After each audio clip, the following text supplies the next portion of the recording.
back in the 80s, in order to make it, you have to dedicate yourself 100%. So a lot of rockers, including myself, were taken in by girls and fed and bathed. The girls at that time were so awesome to us. I mean, they would bring food, part of our survival. We would actually only date girls that had money. And we scored once. I dated a girl that worked in a supermarket. So that was like the big thing right there. It was like free food. I prefer not to refer to the ladies as groupies. I think I like to refer to them as enablers. They enabled us to live that lifestyle. There was a time that the whole strip bar, mud wrestling was very chic. We had girlfriends that were strippers and mud wrestlers and porn stars. Those girls made a lot of money. And all those girls were into rockers, whether you had money or not. Bands basically lived there.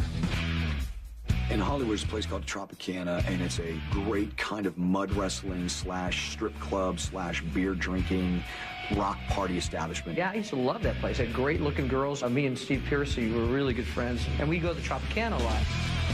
Sebastian would be in there, and they would get drunk and have to go and get in the mud. It was a fun night out. Some of the better strippers and porn stars would get the guys that were really already in successful bands. The greatest bane of our groupie existence was the strippers, because then it was like, oh, great, like I can compete with breast implants. If you were in a band and you played on the strip, you could get a girlfriend at the Tropicana. Vince likes strippers, you know, what can I say? Lo and behold, that's where I met one of my wives. The Tropicana and the Body Shop, they were all just symptoms of the disease. It was like, how far can you go with your indulgence? I wanna rock! The Rainbow was the place where, like, every conquering rock star after a big gig, after whatever, would go. 10 o'clock, the groupies would start filing in. At 11 o'clock, just rock and roll mayhem. It was just a zoo. It was just a hair for days, girls and nothing. It was good. Sex happened anywhere at the Rainbow. Definitely sex in the bathrooms. A stall would be occupied, and there's 4 legs, or 2 legs and 2 knees. And of course, every so often you see a couple of girls under the table. I think they were shining their shoes or something. I was actually having my while I was eating. Drinking a Jack and Coke, and you got a girl underneath the table. I remember one night I went outside to get some fresh air, and there was some guy in the band and some girl doing it in the dumpster. So, you know, you could do it anywhere. It's all a big party. You know, in Hollywood, you see it's a party and everybody comes, as long as it's a party. Party, party, party. I have to say, honestly, a lot of it's a big blur, but I really believe that if you remember the Rainbow clearly, you weren't really there. There were a lot of things that happened in the scene. The way that we were having sex, the way that we were doing drugs, the way that we were drinking, the way that we were partying, we all believed we were indestructible. For us, it happened faster than normal. Motley came out, they just blitzkrieged the whole United States. They took off and started roaring up the charts, and it couldn't be stopped. All of a sudden, you're 21 years old, you know, you got $1 million. The Motley guys sort of ruled Los Angeles. The Motley party just got bigger and more widespread. I mean, the world is your oyster, and you have the fast cars, and you have the money, you have the alcohol. Problems are going to happen. We were at my place in Redondo Beach, and the Hanoi Rocks guys came into town, and Razzle came over to my house, and we had a party. Razzle was friends with Motley Crue. You know, everybody's having fun, and it's just one of those things where it just seems so normal. We're out of beer, let's go down the street. Vince had just gotten a new car, and he decided to take Razzle down to buy some beer. Got the beer, going up along the coast, and there's this little hill that goes up, and the car just went. I lost control of it, you know, because I'd been drinking. Another car came over the hill, and boom, hit broadside. Vince came up over the hill and hit 2 kids head on, and Razzle died, and Vince walked away unscathed. And Razzle died in my arms. You know, he was a really good friend of mine, and it was one of the saddest days of my life. That was a pretty heavy-duty time for Motley. I think it changed the way People thought of Vince as well. I think that, you know, Vince had a hard time going through that. I feel pretty alienated. I was like, hey, dude, you're on your own. A lot of people were thinking, oh, nothing's going to happen to Vince. He's going to get off. He has a really good lawyer. Pay a $2.5 million fine and do 30 days in a local jail, and you're free. Vince had to sober up fast and clean up his act. When that accident happened, I don't think it had any real effect on anybody else. I think everyone was still in La La Land at that point. I don't think it really affected anyone. It certainly didn't slow anyone down.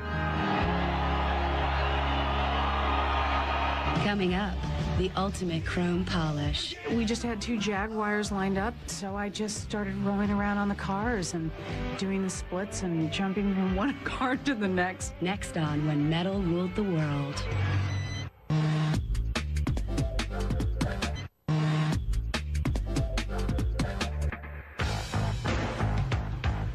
As heavy metal gained popularity in the 1980s, MTV jumped on the bandwagon and made it bigger than ever.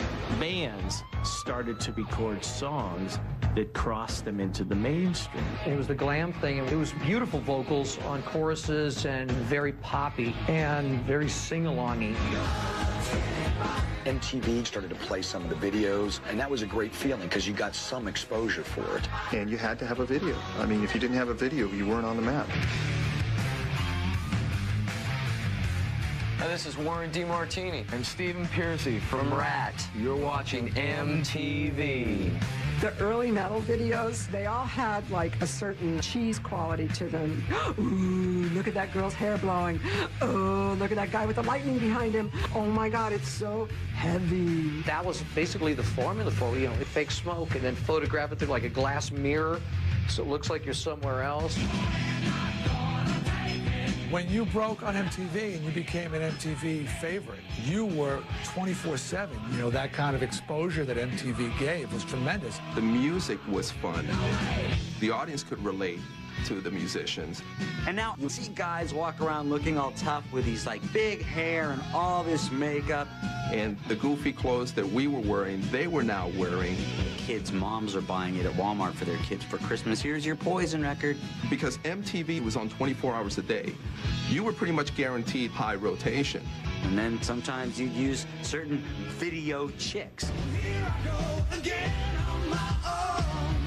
That video that I did for Whitesnake, we just had 2 Jaguars lined up, so I just started rolling around on the cars and doing the splits and jumping from one car to the next. Girls come out there, they want to act or they want to model. I remember Bobby Brown from the Cherry Pie video. I just remember her putting her finger in her mouth and walking, turning back and looking at the camera. Boy, was she, ooh, she was sexy. I think those videos were popular with the right song and the right girl, and when everything came together, it was just magic. In the 80s, the big ballad video became huge, and that was started by Home Sweet Home by Motley Crue. Once I start singing that song, you get those goosebumps go up, and because everybody knows it. After Home Sweet Home came out, it was de rigueur that every band had a huge ballad. And you always knew that you would first release your power rock track, and then you were going to follow it with a power ballad.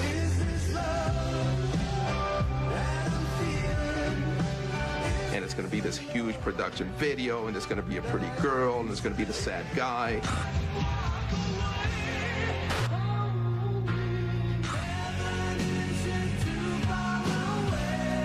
It was bankable. It was Wall Street power ballads. That's why the 80s sold millions and millions of metal records. The one that's most memorable to me is Poison's Every Rose Has Its Thorn. Every rose has its thorn. I've never written a ballad that I didn't feel. When I wrote Every Rose, I dated a stripper. I was sure she'd never cheat on me, and she broke my heart, and I wrote a... Women in the audience. And the thing is, like, the guys would go, even if they didn't like your music, they'd go there because the girls were there. And so you'd be sold out every night. Girls would come to the show. The goal was to get backstage, meet the band. hot chicks who were very scantily dressed, which is the way we all liked it. Biggest high of being a groupie is they picked me. They have a whole new town and a whole bunch of girls to choose. They want to walk out with me on their arm, and it was a huge high. George Lynch is my best. He's the ultimate. I love the man. I really like to jump his bones. A lot of these girls, it was almost like a badge of honor. If they could say they slept with Nikki, Tommy, Vince, Brett, David Lee Roth, and just go down the list, they're like, yeah. Well, while we were on stage, a couple of people that worked for us would walk out and look for the best-looking ladies and see if they wanted to come back and have something to drink or whatever. It was all innocent, of course, you know. Band members would have little cues worked out with the crew as far as signaling who they liked out in the audience. Tugging on my right earlobe, you know, like the brunette in the front. So we had night vision binoculars to actually spot the girls out. They'll even screw up an entire song trying to figure out how to get the chick back. I mean, they'll forget words, stop singing, start playing. I mean, it's insane. There's always wild orgies going on the road. Anything you wanted to do was possible at any time, any place, anywhere. We've had a lot of fun on the bus. Bras from the ceiling, from the bunks. With Poison, we kept the condom machine on the bus. It was safe sex. We promoted it. We were open about it. And that way you had a lot of fun and you got no diseases. We actually had a tour bus at one time that was fitted up with video cameras in the back lounge, hidden discreetly behind speaker grills with special lighting so you can catch everything on tape. Well, this certain nice young lady and I were in the back lounge, and little did she know that everything we were doing in the back lounge was being viewed on all the television cameras up at the front. And every time I do something a little dramatic, for lack of a better term, there'd be this big, like, rush of applause coming from the front of the bus. And she'd be like, what was that? I go, well, they're watching a football game, you know? We were just into the pure freaky sex. That was it. It was men being as indulgent as they possibly could get away with on every level. All they did was take drugs, get drunk, show themselves off in front of a bunch of adoring fans, and go through chicks like Kleenex. It was a heady time. It was fun. Metal ruled from the Strip to the arenas all over the world. And now America is seeing our LA rock and roll scene, and they're selling millions of records. It was still so hard for us to believe our scene was not our scene anymore. It was the world's. Metal became so gigantic that MTV was literally forced to give it its own 3-hour show every Saturday night. I became the host of Headbangers Ball. I'm Ricky Rackman, and it's a special episode of the Headbangers Ball. And that's where we turned America on to all the bands from all over that were coming from that scene. Tonight, we are spanning the globe to bring you the constant variety of hard rock. It was really cool because you could stay completely up to minute, and it was very relevant to the 80s hard rock scene at the time. I thought Headbangers Ball was awesome. Stephen Piercy, this is Bobby Blotzer. I keep doing that. I don't know why I'm doing that anyway. It was fun to sit down and just watch 3 hours of metal. Right now, we're going to be playing a video from Trickster. We look forward to that. This is Richie Ratchman, thank you. And now we're going to play a video. This is Slaughter. They have got the #1 skull crusher of the week, and this is Fly to the Angels.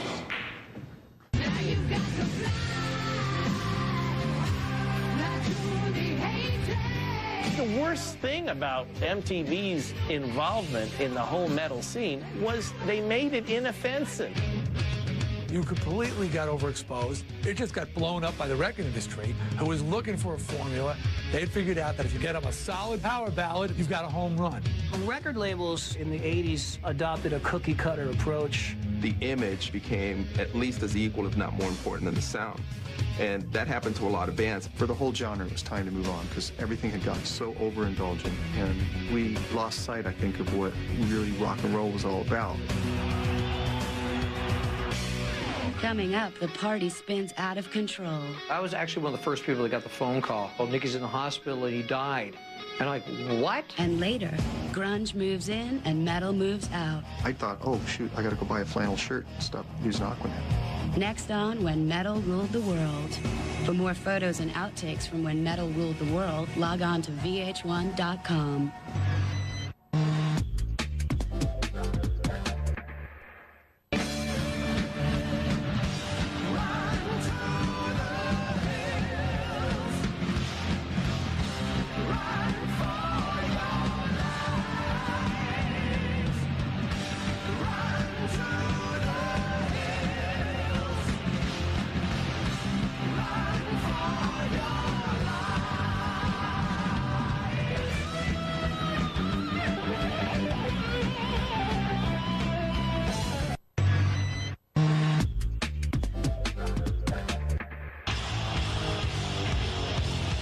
in the 80s with videos and the music. There was a lot of silly stuff, and it was ridiculous.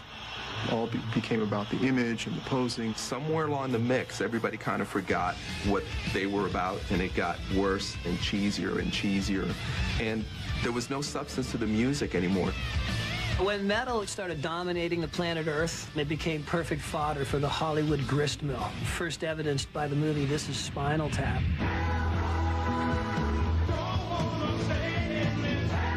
Spinal Tap is the perfect parody. I'm probably one of the few people that actually thought it was funny. The Stonehenge scene in Spinal Tap is very funny.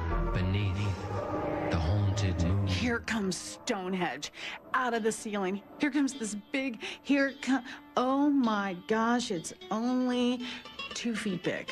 I do not, for one, think that the problem was that the band was down. I think that the problem may have been that there was a Stonehenge monument on the stage that was in danger of being crushed by a dwarf.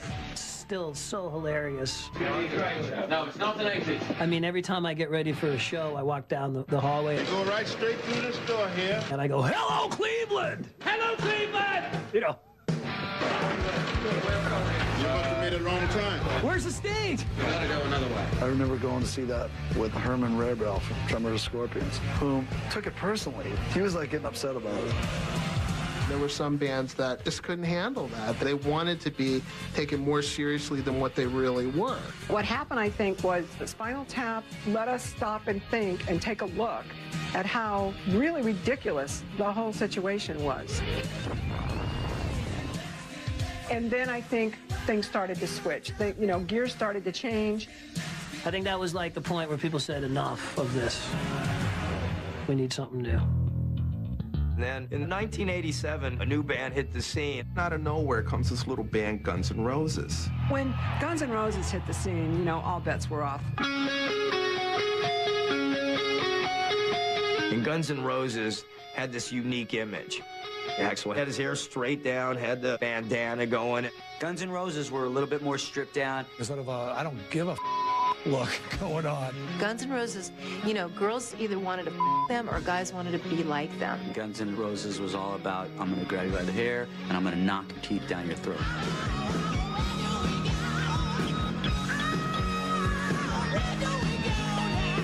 There was nothing planned out in Guns N' Roses. It was the purest, most unpredictable thing. Head banging.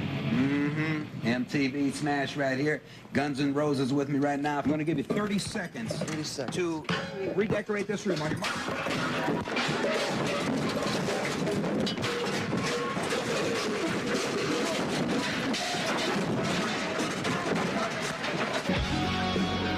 Guns N' Roses were considered the real deal. It was just very raw, live, great songwriting, guitar-laden, just mayhem. They had the great frontman, they had the great songs, they had the great musicians. When Appetite for Destruction came out, it was like a breath of fresh air because it was such a great record.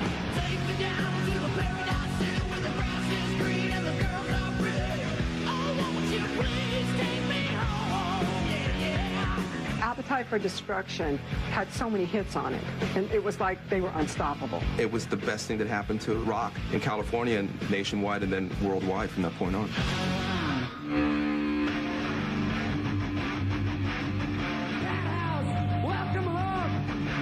Guns N' Roses played the Cat House. Cat House was our clubhouse, and then Guns N' Roses have been part of the family since day one.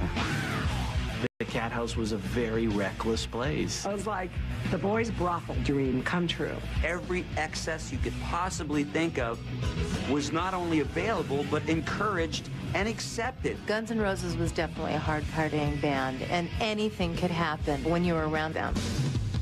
Every time you'd see Slash, he had his top hat pulled down and he was walking with a bottle of Jack. I remember one night I was there with Slash. He had to go to the bathroom.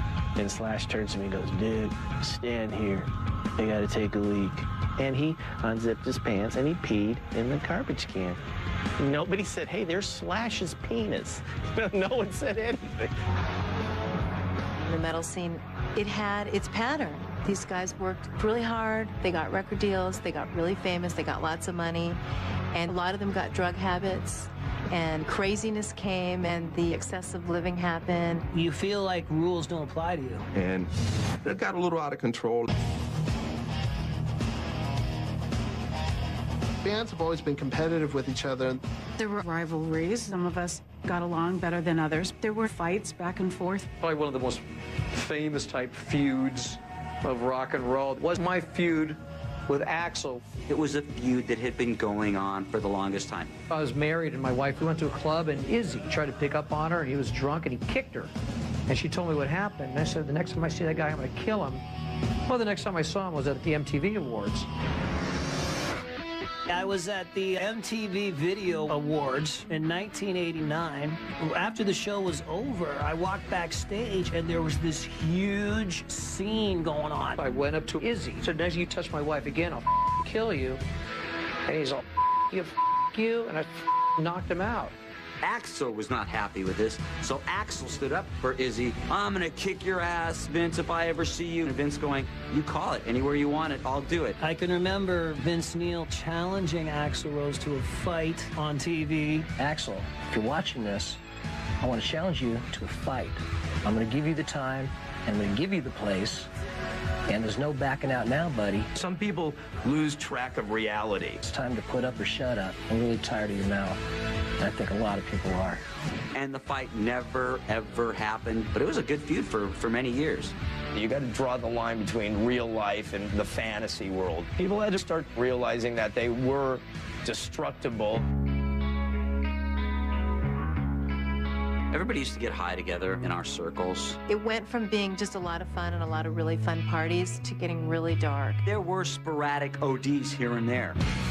Todd Crew, who was in a band called Jet Boy. And it was known in the Guns N' Roses circle that Duff and Slash were really close with Todd. And it was known that he was drinking way too much and partying way too much. Jet Boy had kicked Todd out of the band, which only accelerated his drinking and his drugs. Him and Slash were in a hotel room. Slash found him OD'd. And I just remember getting the phone call that Todd had died. All the guys in Guns N' Roses were really, really upset. I remember when Guns N' Roses played live and they dedicated Knocking on Heaven's Door to Todd. This next song was for a friend of ours named Todd. Todd Crew, who recently passed away.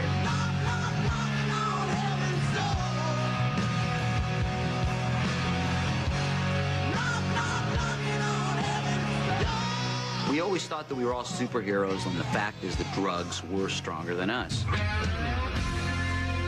Nicky's always dabbled in heroin. That was his drug of choice. You know, Nicky left the cat house one night and shot up a bunch of dope, and Nicky OD'd. I was actually one of the first people that got the phone call. Oh, Nicky's in the hospital and he died. And I'm like, what? I believe he was clinically dead for 2 minutes, and they had to ram 2 needles of adrenaline into his heart to revive him. I called the hospital. He said he was out on free admission where they're not responsible. He hitchhiked home from the hospital and, shot up again. He went home and did some more drugs. When you pretty much die, come back to life and do it again, that's the first indication that maybe you have a problem. We didn't know how bad the drugs were, but they're really bad for you.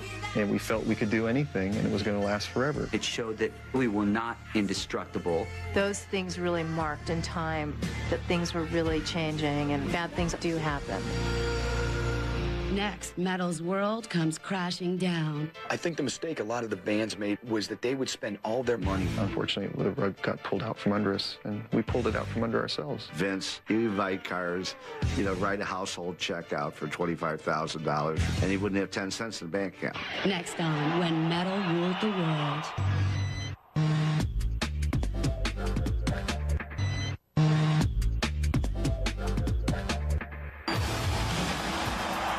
The more famous the bands got, the more excess they had tried. It was excess all the way around. You did what you wanted to do, and there were no boundaries or no rules. What had been a lot of fun in the mid-'80s, by the late '80s, wasn't so much fun anymore. Metal was about having fun, but it started to fall apart.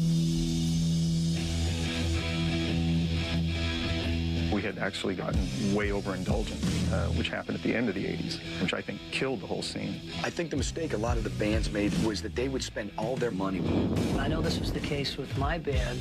We came from nothing, and then we all got big, huge houses, I had a couple Mercedes-Benz. You go buy a fast car, you know, so I went and bought a Pantera. And then things started going a little sideways, and maybe the money wasn't coming in as much.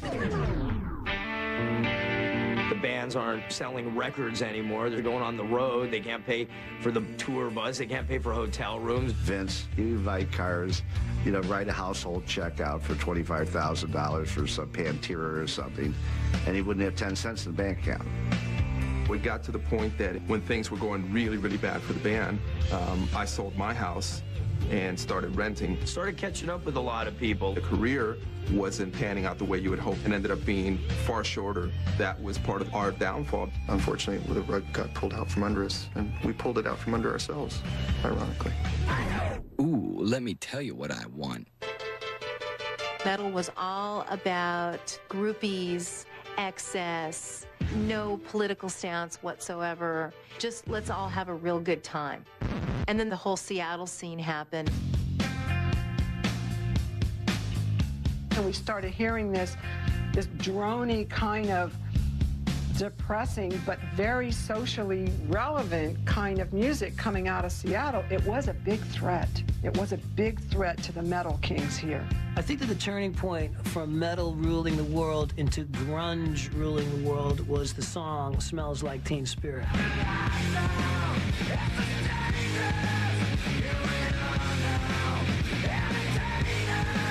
When Nirvana's Nevermind record started to leak out, there was almost this collective shiver going through the metal community.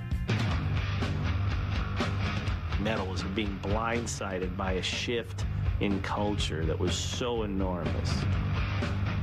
I mean, you went from joy and decadence and party and banging your head and powery ballads and girls, girls, girls into this world really sucks. The next generation was more about, you know, teen angst and, you know, I hate my parents rather than let's go out and have some fun and chicks. Nothing killed hair metal. It was grunge marketing that affected us. They started to market anger and depression, and that made it big. I thought, oh, shoot, I got to go buy a flannel shirt and stop using Aquanet. I didn't like it. I still don't like it. I never understood about singing about how up your life is when everybody knows their lives are up. What we did for a living was to take people away. You get to escape for a few hours at a concert and have fun. What defines the metal scene in LA so perfectly, and the music that came out of it, it was people escaping. I think people were living in the moment. It was a great time. It was an exciting time. And I think a lot of it was tongue-in-cheek. I think they were just having fun doing it. The whole thing was about forgetting your everyday worries, seeing a show that will mesmerize you. You're just going to go, wow. It took over every aspect of us. I wouldn't change it for the world. I don't regret it. I think it was a wonderful time. Once it gets into your blood, there's no other music like it. You know, we've all heard these songs a million times, and every time we hear them, we still put our fist in the air. It was the good time era. It was a real time, as Motley Crue coined, of decadence. It was a time of decadence. Decadence ran its course.